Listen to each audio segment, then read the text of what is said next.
This is the story about a very special instrument, the Nyckelharpa, which has been made and played in Sweden for more than 350 years. It appeared in the northeast part of the county Uppland during the 17th century, where it was made and played by farmers and craftsmen. It was by far the most frequent instrument in this region until the end of the 19th century and often used in various official contexts, such as funerals, weddings, baptism, etc. At that time, a new musical ideal, more melodic with cleaner tones, free from the old drone ideal, emerged, and the Nyckelharpa was pushed aside by the clarinet, accordion and violin. In the beginning of the 20th century, two skilled instrument makers and musicians, August Bolin and Erik Sahlström, reconstructed the Nyckelharpa to fit into the modern music context of the time. The most critical part in the intangible heritage context is to maintain the tradition of building the instrument. The construction of a Nyckelharpa includes woodcrafts where an aesthetic design is preferable. During the folk music revival in the late 1960s, a great demand for Nyckelharpas arose. This was met by a number of evening courses in Nyckelharpa construction. First in Österbybruk in Uppland, and shortly afterwards, this type of course was spread all over Sweden. From the early 1970s, the Nyckelharpa traditions has been carried on by a growing number of enthusiasts, amateurs, semi-professionals, and professional builders and musicians. The network grew from below. Different stakeholders first joined in local informal groups, which later merged into larger associations and networks. In the beginning of the 21st century, the need for a cohesive organization was identified, and a more innovative approach, how to get new instruments with higher quality. The Erik Sahlström Institute in Tobo started annually recurring seminars and courses in Nyckelharpa building. The most renowned fiddlers and instrument makers started to meet regularly in an open-minded cooperation to constantly adapt the instrument to match the musical ideal. Some makers improved their skills further as an apprentice with a master. This way of gaining and spreading the knowledge about the Nyckelharpa, how it is played and built, has contributed to a national and worldwide Nyckelharpa network. Ja, vi befinner oss på Erik Sahlström-institutet mitten på februari. Det är en 2-årig distansutbildning i nyckelharpsbygge.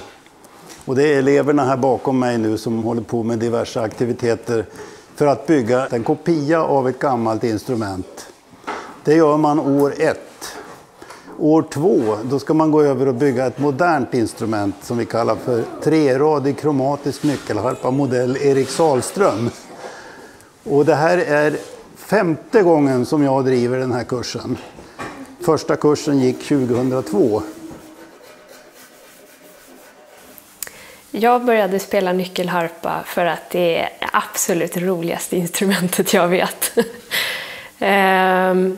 Mina föräldrar spelade nyckelharpa förut och jag hittade dem undanlagda under min säng som inte hade spelats på många år. Så när jag började att provspela på dem så fastnade jag direkt och sen dess är jag fast. Ho cominciato a suonare la Nyckelharpa perché ho ascoltato durante una sera di dicembre di 4 anni fa Erik Sahlström.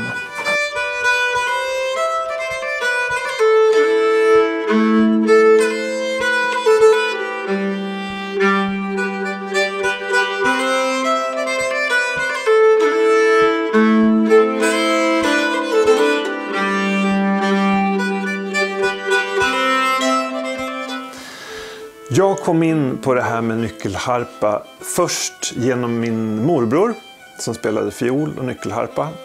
Och genom honom så fick jag kontakt med en jätteskicklig spelman som hette Kurt Tallroth.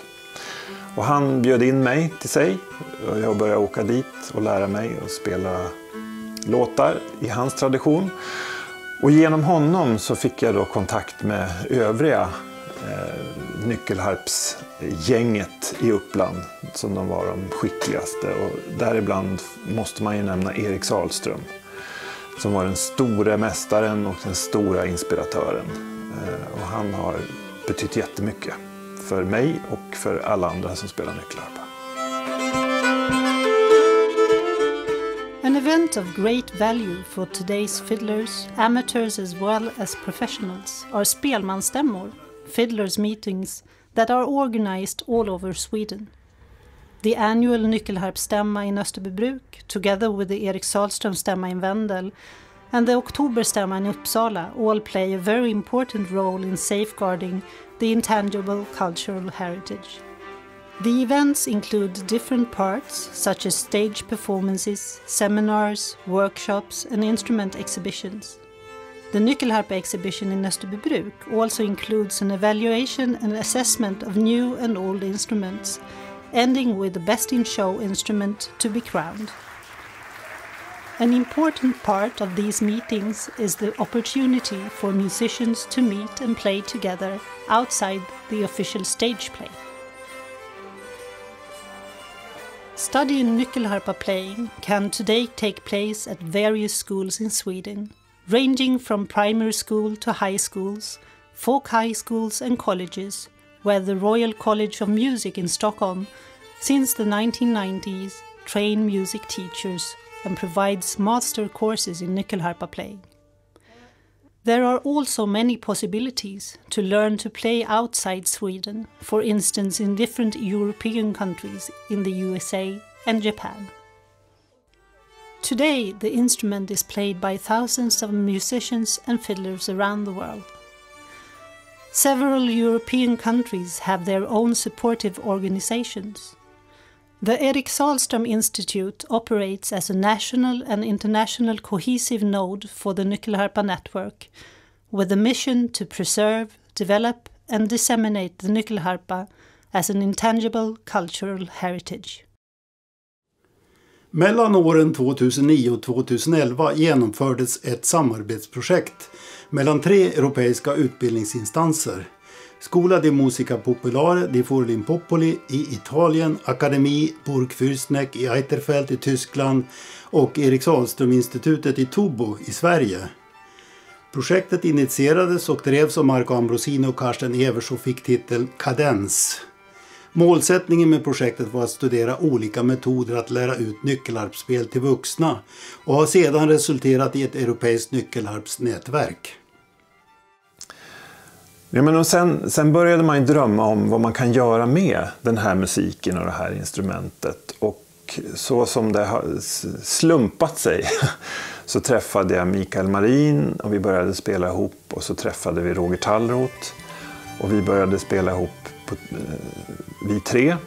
Och vi gjorde en skiva och den fick heta Väsen och gruppen fick heta Väsen. Och sen har det blivit mitt musikliv kan man säga. Vi har rest världen runt och turnerat i mer än 30 år.